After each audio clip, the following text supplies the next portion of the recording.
Bienvenue à toi qui m'écoutes sur les podcasts de Je suis sensible. J'espère que le contenu va te plaire et je te souhaite une bonne écoute.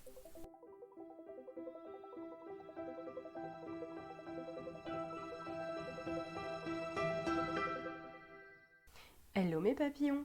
Hey, je suis trop fière, ça y est, j'ai enfin dépassé les 20 podcasts. Si je me trompe pas, celui-là c'est le 21e. C'est quand même pas rien et puis voilà, j'avais envie de le dire. Et j'ai la petite Josiane dans ma tête qui est en train de me dire mais en fait on s'en fout, continue, parle d'autre chose. Ah, je l'aime bien ma petite Josiane. Bref, mais aujourd'hui j'ai envie de vous parler de mes vacances. J'ai pris une semaine de vacances complètement en dehors des vacances scolaires parce que quand on n'a pas d'enfants on s'en fout des vacances scolaires en fait et ça coûte cher de partir pendant les vacances scolaires. Bref, on s'en fout. Donc voilà, j'ai posé ma semaine de vacances, j'en avais absolument besoin parce que c'est tellement bordel à mon boulot que j'en viens à en rire en me disant mais on a dépassé un tel level de what the fuck que je me dis mais c'est une grosse blague en fait, c'est une blague et on continue d'accepter ce genre de choses. Ok, donc du coup des fois quand ma direction me demande des trucs qui sont mais complètement inconscients, je dis bah oui, pourquoi est-ce que je dirais non puisque de toute façon tout le monde s'en fout. Donc j'en suis arrivée à un tel degré de allons-y gaiement, de toute façon au pire la boîte elle va imploser d'elle-même et puis c'est pas grave. Donc j'étais tellement déconnectée de tout ce qui se passait que je me suis dit oula, j'ai besoin de vacances. Et j'ai besoin de vacances, mais j'ai besoin de vacances dans la nature, loin de tout le monde et loin du bruit. Parce que comme je vous l'ai déjà dit, je vis en ville et actuellement j'ai des travaux juste en face de ma fenêtre. Donc c'est assez sympa au niveau du bruit. Après, j'ai une bonne isolation, mais bon, j'ai pas envie d'entendre des marteaux-piqueurs toute la semaine parce que je suis en vacances et que je suis chez moi. Et j'en ai marre d'entendre les sirènes des pompiers, la sirène de la police, les mecs qui klaxonnent, mes voisins. Donc je me suis dit, j'ai vraiment besoin de partir. J'ai beaucoup hésité parce que déjà il y a le côté financier où je me suis dit mais le problème c'est que ça coûte cher en fait. Bon, je parle pas de l'essence, ça c'est complètement autre chose, mais de louer quelque chose en fait c'est cher. Quand j'ai commencé à regarder un peu pour me faire une idée de ce qu'il y avait aux alentours de chez moi, un petit peu perdu au milieu de rien et avec un coin sympa dans la nature, je montais facile à 35 à 40 euros la nuit pour juste une chambre dans une maison habitée. Donc moi qui voulais partir toute la semaine, non, je pouvais pas mettre... déjà, je pouvais pas dépasser les 100, 120 euros, c'était déjà pas mal. Et je voulais vraiment être tranquille et pas avoir à me justifier que si j'ai envie de m'enfermer toute la journée dans la chambre parce que j'ai envie de dormir, que je sois pas embêtée par qui que ce soit. Donc j'ai longtemps hésité parce que si je pars, c'était toute seule. Ma famille n'étant pas en vacances, mes amis elles sont pas en vacances et c'était compliqué de matcher nos dates en même temps. Donc je me suis dit, tant pis en fait, saute le pas, pars toute seule, il y en a bien qui le font et puis ça te fera peut-être du bien aussi de... Je suis déjà souvent face à moi-même, mais avec quand même toutes les sollicitations des écrans, du téléphone, etc. Donc là, je me suis dit, allez, ça va te faire du bien. Et en fait, j'ai trouvé une location de yourte à 2h30 de chez moi, dans la nature, au bord d'un étang, dans la forêt. Et je me suis dit, mais c'est trop bien. Et pile dans les prix que j'avais besoin, ils étaient en train de faire une grosse promo parce que c'est la basse saison et que voilà, il faut quand même que ce soit un minimum rentable. Et je me suis dit, mais c'est trop le moment d'y aller. Donc, je suis partie dans une yourte pour... à la base, je devais partir du lundi au vendredi et au final, je suis rentrée le... J'ai écourté mon séjour, je suis rentrée le mercredi. Je vous expliquerai à la fin du podcast pourquoi. Mais franchement, j'ai adoré. C'était exactement ce qu'il me fallait.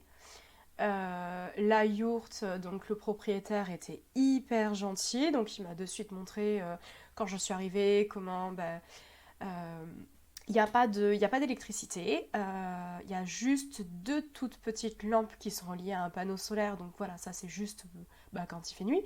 Mais sinon, c'est une toute petite plaque à gaz pour la cuisine avec une petite bonbonne, un énorme poêle à bois. J'ai surkiffé, c'était trop bien.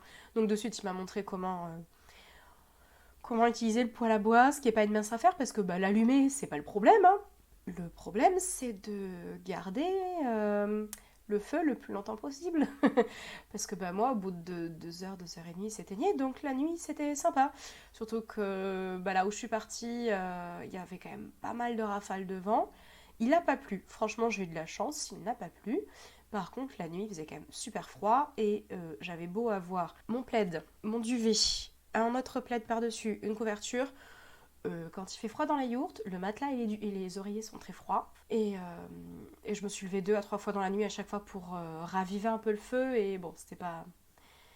J'ai pas réussi en fait à maîtriser ça. Et bon, ça c'est de ma faute. Hein. Je veux dire, c'est pas du tout de la faute de la yourte ou quoi que ce soit. Et ce qui était génial, c'est que bah, du coup, il y avait une petite cabane un tout petit peu plus loin, à côté de l'étang. Parce que l'étang était à, allez, 100 mètres. Et en fait, il y avait une douche solaire, donc l'eau était tirée et filtrée de l'étang pour la douche, avec petite douche solaire. Bah, du coup, quand il fait soleil, l'eau est chaude. Moi, il n'a pas fait soleil. Enfin, pardon. Si. La météo sur mon téléphone m'annonçait grand soleil, 14 degrés.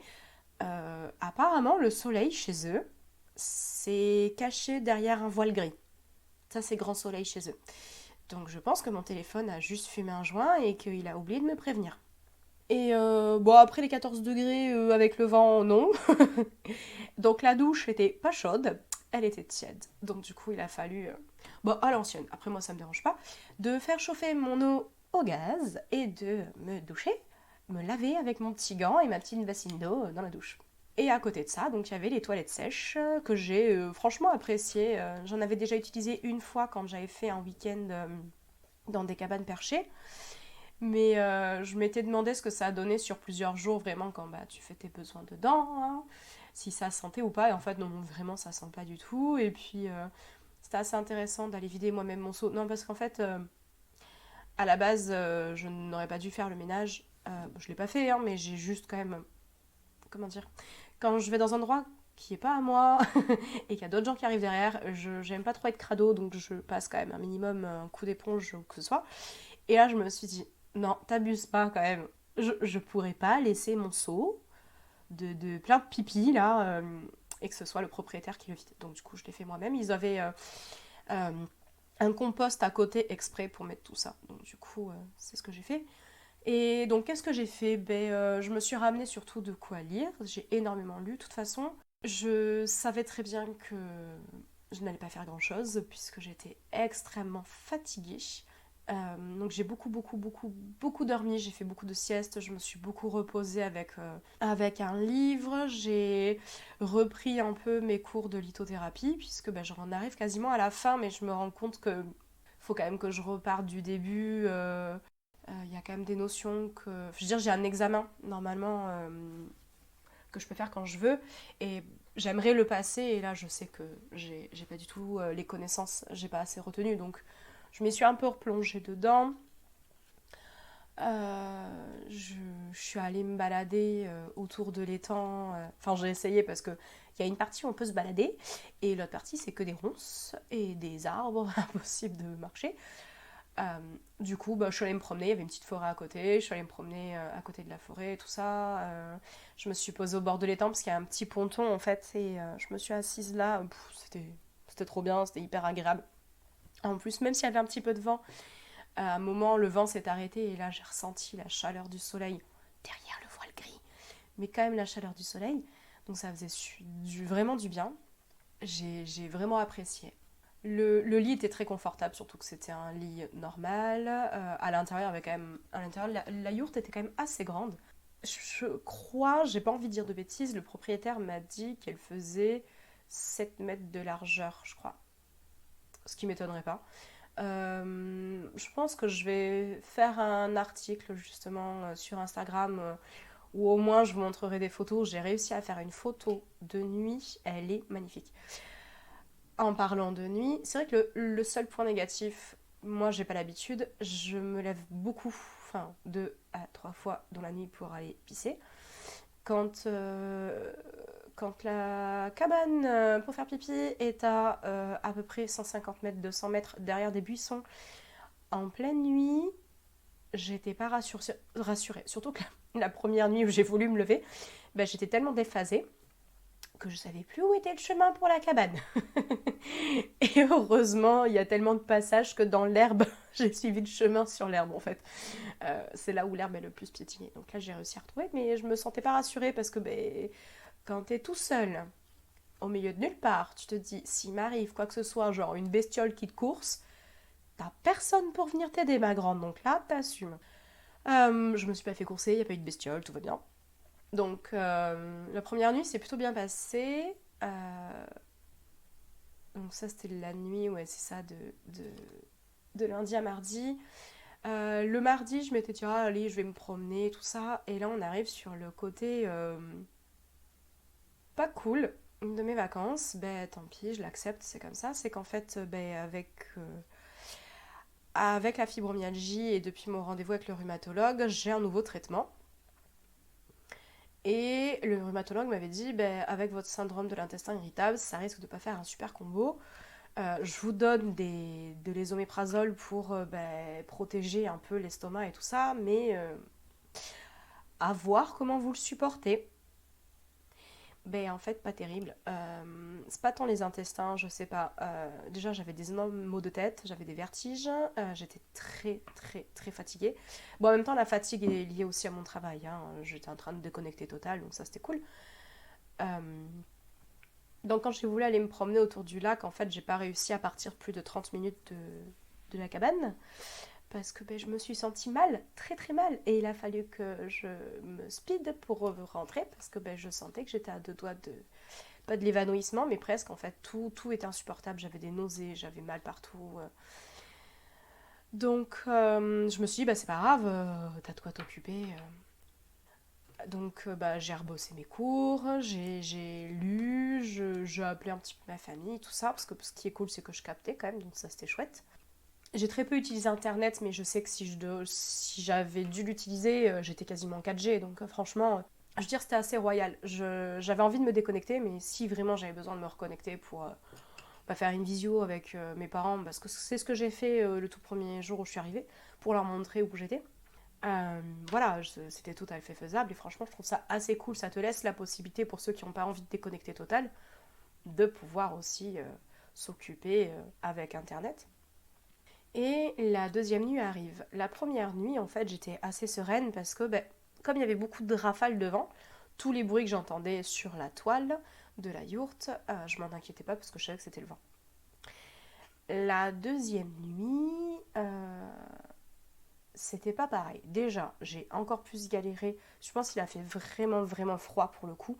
Et j'ai vraiment galéré pour maintenir la chaleur dans la yourte. Donc déjà, je me suis réveillée énormément de fois.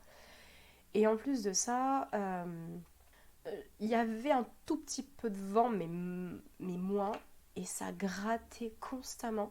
Mais en fait, ça grattait, ça s'arrêtait, ça grattait sur la toile, ça s'arrêtait. Sauf que c'était pile au moment où je commençais à bien m'endormir que ça regrattait, donc forcément mon cerveau se met en réveil, genre il y a une bestiole qui rôde autour de la tente, t'es toute seule. Non, ça va, tu te calmes, tout va bien, t'es en sécurité. De toute façon, vu l'épaisseur du truc, avant que la bestiole elle arrive, t'as le temps d'appeler le proprio, parce que le proprio il était. Je crois que. Enfin, je sais que sa maison était à peut-être 500 mètres ou 600 mètres de la yourte, quoi. Donc si j'avais besoin. Enfin, moi je la voyais pas de là où j'étais, et je sais que dans les commentaires que j'avais lus, et puis même lui il me l'avait dit qu'il était pas très loin. Je me suis dit, attends, à minuit et demi, tu vas pas l'appeler parce que t'entends un truc dehors, ça c'est pas possible. Puis là, il y a tout qui s'est calmé et j'entendais les petits, bah, les ululements, les petites grenouilles, les petits machins. Puis j'entendais des bruits où c'était pas des chouettes. Je pense des petites bestioles qui s'appellent, mais ce qui est normal, j'étais en pleine nature. Sauf que ça et les grattements, j'ai passé une nuit magnifique. En plus, j'ai fait des rêves méga chelous. Donc je me suis dit, oula, et je me suis réveillée, mais dans un état courbaturé au possible. J'ai tout mon corps qui a craqué en fait quand je me suis levée. Du coup, ça n'a rien annoncé de bon. J'avais déjà une migraine, j'avais la nausée, c'était très compliqué. Puis alors, bien entendu, j'avais méga froid parce que, bien entendu, le feu s'était encore éteint. Et je m'étais dit, bon, bah, de toute façon, aujourd'hui, je me réveille doucement, et puis vers midi, je vais aller dans le village d'à côté, parce que c'est un super joli village. Et je m'étais dit, bah, je vais aller dans le village d'à côté, je vais aller me promener, et puis, tiens, peut-être que je me ferai un resto et tout, ça serait hyper cool. Mais en fait, j'ai pas réussi à sortir du lit tellement j'étais mal.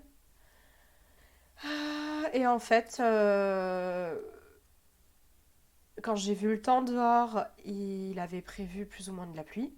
Et je me suis dit, merde. Et je me dis, bah c'est pas grave, je reste au chaud, puis je verrai bien. Sauf qu'en fait, j'ai pas réussi à réchauffer la yourte. Au bout de 2 heures, je me les pelais toujours. Et là, je commence à me dire, bah c'est pas grave, tu iras visiter les villages demain. Et je regarde le temps du lendemain, il pleuvait encore plus, avec encore plus de froid et de vent. Et là, je me suis dit, tu te vois repasser une nuit comme tu viens de passer là? Non. Et j'étais en train de me dire, puis je me sentais vraiment mal, j'étais pas du tout confort, j'arrivais pas à me caler correctement pour soulager mon dos. J'avais beau prendre des huiles essentielles à masser sur mes tempes, j'avais méga mal à la tête. Voilà, je me sentais vraiment pas bien. Et je me suis dit, mais en fait, t'as peut-être atteint ta limite, tout simplement. Donc, bah, le village d'à côté, c'est pas grave si tu le fais pas. À d'autres vacances, t'auras largement le temps de revenir le visiter. Enfin, ça va, c'est qu'à 2h30 de chez moi. C'est pas non plus comme si c'était à l'autre bout du pays ou à l'autre bout de la planète. Et je me suis dit, bon, tu te lèves, tu t'habilles, tu fais tes petits étirements de yoga, puis tu vois. Puis j'appelle ma grand-mère pour parler de plein de trucs, et puis tout d'un coup, je lui dis, mais en fait, j'ai pas envie de rester. Elle me dit, bah, t'es pas obligé. Je dis, non, c'est sûr, y a rien qui m'oblige. Elle me dit, bon, par contre, c'est con, t'as payé et tout. Je dis, franchement, vu le prix que j'ai payé, pour 2 nuits, c'est extrêmement dérisoire. Et je dis, ça vaut pas le prix que je mettrais dans ma santé en fait et dans mon bien-être. Donc, je pense que j'ai fait ce que j'avais à faire dans la yourte et c'était franchement top. Donc, du coup, bah, j'ai envoyé un message au proprio en disant que je me sentais pas bien, que j'étais malade et que bah, je voulais rentrer chez moi parce que j'avais pas de médicaments pour me soigner et tout ça. Et je lui dis, bah voilà, je pars d'ici 2 heures, le temps de rassembler mes affaires, tout ça. Il a été hyper compréhensif, franchement, c'est là que je me dis, mais c'était quelqu'un d'extrêmement bienveillant et c'était juste génial, j'avais juste besoin de ça. J'avais juste besoin en fait de partir de chez moi pour quelques jours. Je pense qu'effectivement, 5 jours c'était trop. 3 jours c'était parfait. Ça m'a permis de vraiment déconnecter et de reprendre plaisir à être chez moi en fait. Parce qu'en fait, c'est ça que j'adore aussi dans les voyages, c'est que je pars, mais j'adore rentrer chez moi. J'adore mon chez moi en fait. Et ça me permet de retrouver j'ai passé une nuit. Oh, trop bien. En fait, je pense que le matelas était pas du tout adapté pour moi, pour mes douleurs. Le fait d'avoir froid, tout ça, c'était pas non plus ce qui m'a beaucoup aidé.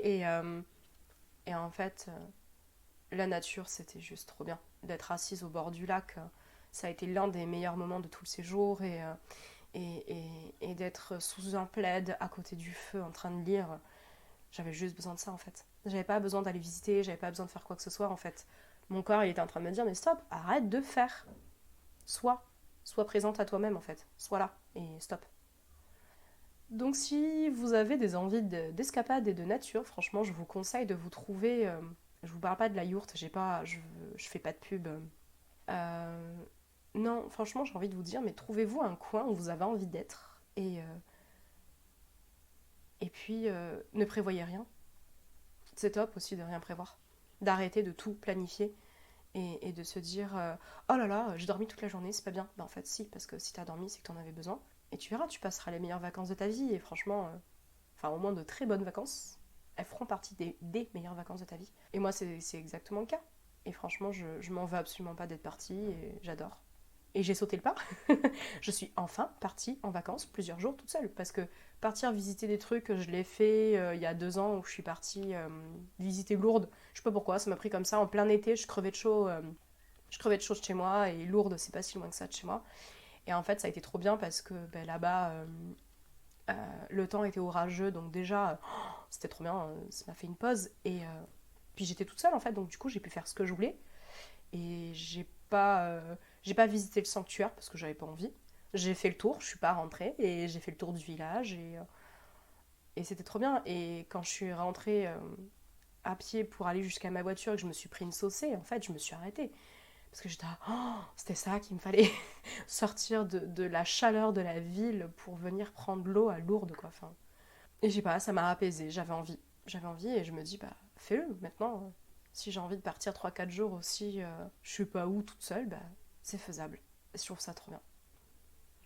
Voilà, c'est tout ce que j'avais à dire et n'hésitez pas franchement à me dire ce que vous en pensez. Est-ce que vous l'auriez fait justement partir toute seule comme ça dans une yourte perdue au milieu de rien ou même autre part? Est-ce que vous avez déjà dormi dans une yourte? Est-ce que ça vous est déjà arrivé? Est-ce que ça vous plaît pas? Moi j'avais envie de tenter l'expérience et franchement j'ai adoré. Mais j'aimerais savoir, vous, vos lieux insolites un petit peu où vous avez dormi et est-ce que vous avez justement les vacances que vous avez le plus kiffé. Je vous laisse m'en parler dans les commentaires et je vous dis à bientôt.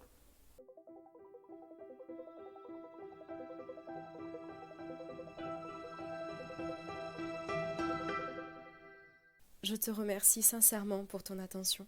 Tiens, dis-moi en commentaire, est-ce que ce podcast t'a plu ou t'a pas plu? Abonne-toi aussi à ma chaîne et n'hésite pas à la partager autour de toi.